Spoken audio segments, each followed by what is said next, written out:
We thank you. Charlie Pellet will be back top of the hour with the latest on the markets here on this day after NVIDIA earnings. A little bit of a hangover after such an important report. I guess Sean C. Dunn will have some time on his hands. He lost his job at the Department of Justice, and it appears he's not going to be indicted for throwing the sandwich at the police. The sandwich guy, we talked about him. Federal prosecutors were unable to persuade a grand jury yesterday to approve a felony indictment against the man, having been pulled out of his house by about 20 law enforcement officers. And this is a pretty interesting situation. It doesn't happen a lot. A grand jury rejection of a felony charge considered a remarkable failure, in the words of the New York Times, by the U.S. Attorney's Office. Second time, by the way, this has happened the last couple of days, where somebody scooped up by the law enforcement, the feds in Washington. They go to court. There's not always a case there, as it turns out. They failed. In fact, they refused to vote on an indictment against a person accused of felony assault on a federal agent, and it goes on from there. It remains unclear if they're going to take another swing at this. But as of now, sandwich guy. And the murals are popping up. All the Banksy-style murals are popping up all over town. This guy throwing a sandwich at the police is not under indictment. Big questions today about what in the world is going on at the CDC, to the point where RFK Jr. was out talking about it on TV earlier today. The administration has fired, or at least is trying to fire. This might sound familiar, Lisa Cook. The CDC director, Suan Monarez, that's how you say her name, is Monarez, first syllable. Just a couple of weeks after she got there, there was apparently a long dispute here that blew up with Robert F. Kennedy Jr. and led to Monarez's ouster, which she is now contesting. This is, again, going to sound pretty familiar here. Also out, though, 3 other senior leaders from the CDC, including its chief medical officer, top respiratory illness and immunization official, and infectious disease expert. In the case of the respiratory illness and immunization official, Demetre Daskalis, out with a resignation letter that will blow your hair back, saying the new HHS policies pursued by RFK Jr., quote, do not reflect scientific reality and are designed to hurt rather than to improve the public's health. How about that? Robert F. Kennedy Jr., the Secretary of Health and Human Services, showed up on Fox to talk about this morning. Here he is. So we need to look at the priorities of the agency. If there's really a deeply, deeply embedded, I would say, malaise at the agency. And we need strong leadership that will go in there and that will be able to execute on President Trump's broad ambitions. A malaise at the agency. He says the CDC is not sufficiently aligned with the president's agenda, thus the overhaul, as we assemble our political panel for their take. Jeanne Zaino is here, Bloomberg Politics contributor, democracy visiting fellow at Harvard Kennedy School's Ash Center, and Lisa Camooso Miller, a Republican strategist, former RNC communications director, host of the Friday Reporter podcast. Great to see you both here. Lisa, what's going on at the CDC? And maybe we look at this more broadly as an administration that's in the process of trying to fire a number of individuals that it may not have the authority or the grounds to fire them on. Is the head of the CDC out of a job or not? Oh, it sure sounds like it, Joe. I mean, look, for all of these positions, they do serve at the pleasure of the president.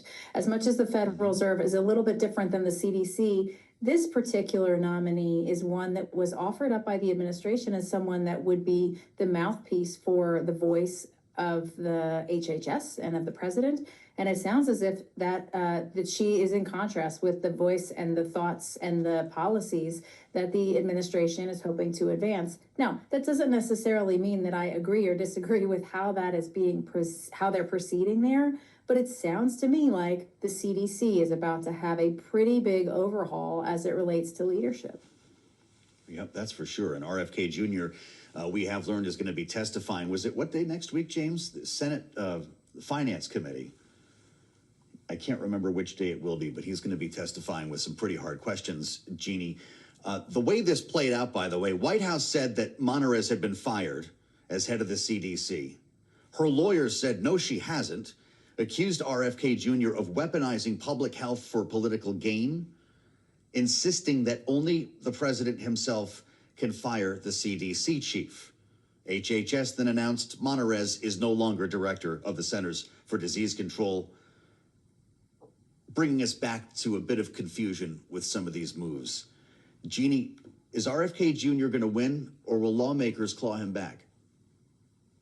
We've only heard, as far as I know, from Bill Cassidy, and it was a really tepid, we should exercise oversight on the committee over this. And of course, we can all reflect back. We talked about it when Bill Cassidy was the holdout, a physician himself, and he allowed RFK to assume this position by supporting him, because he said he was told that the secretary would not make any big decisions like this without consultation. So I do think the Senate will exercise some oversight. We've heard more from Democrats, asking for that oversight.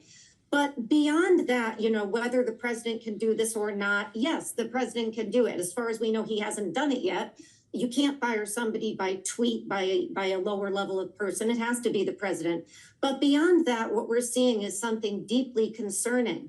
And that is an attack on science. That is an attack on evidence-based decision-making. That is an attack on the experts that we all depend on for ourselves and our families to make decisions. And I'm so glad you read from the resignation letter by Dr. Demetre. We have now lost, in just the last few hours, 5 top senior level scientists and public officials who resigned in protest. And what he says is scathing, including the fact that RFK, the secretary, has not consulted them on any of these decisions. And let's not forget, we are just weeks out from what we understand will be a report connecting autism to vaccines by somebody who has been discredited on this. And of course, that's something that RFK and the president have been talking about. So we are in a totally different world when it comes to public health in this country. This is not supposed to be political. It's supposed to be scientific, medical, and data-based. And that is the scary component of this.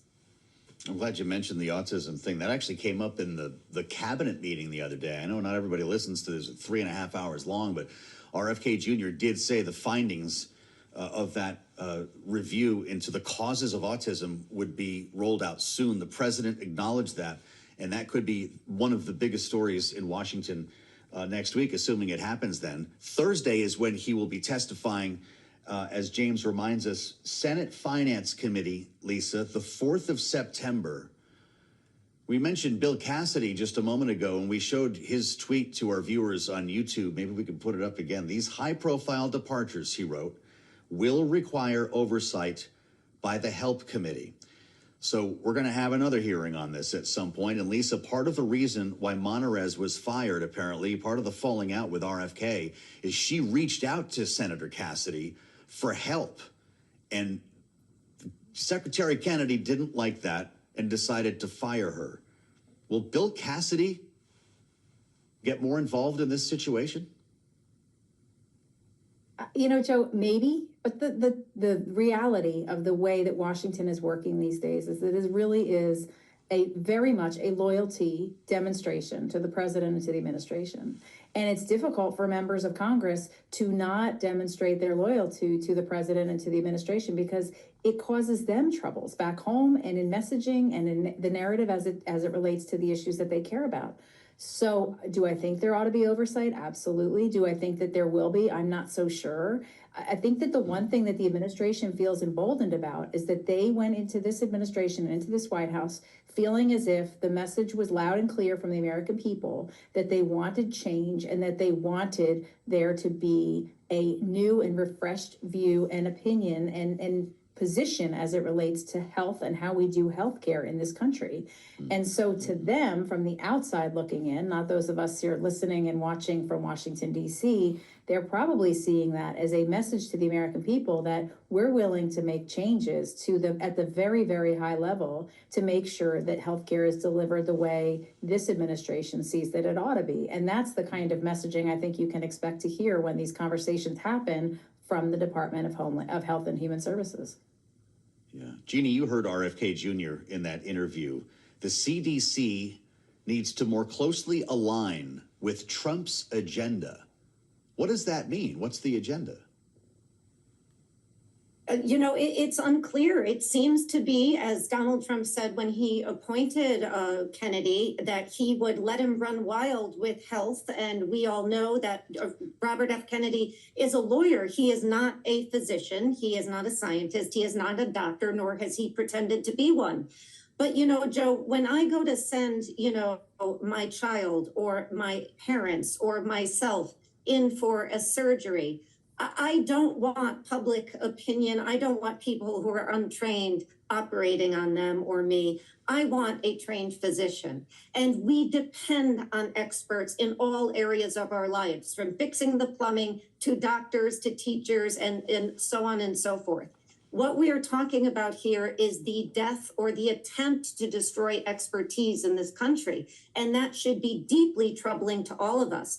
The public has every right to be frustrated with healthcare for a variety of reasons in this country, but they do not offer, I do not pretend to offer solutions on those things. We leave those to experts and our public officials to vet those things. And so this should be deeply concerning to everybody. And what we understand the doctor was called in for Monday and Tuesday to the secretary's office was because she refused to go along with what he wanted vis-a-vis vaccinations and this switch we saw yesterday from the FDA on the coronavirus vaccination.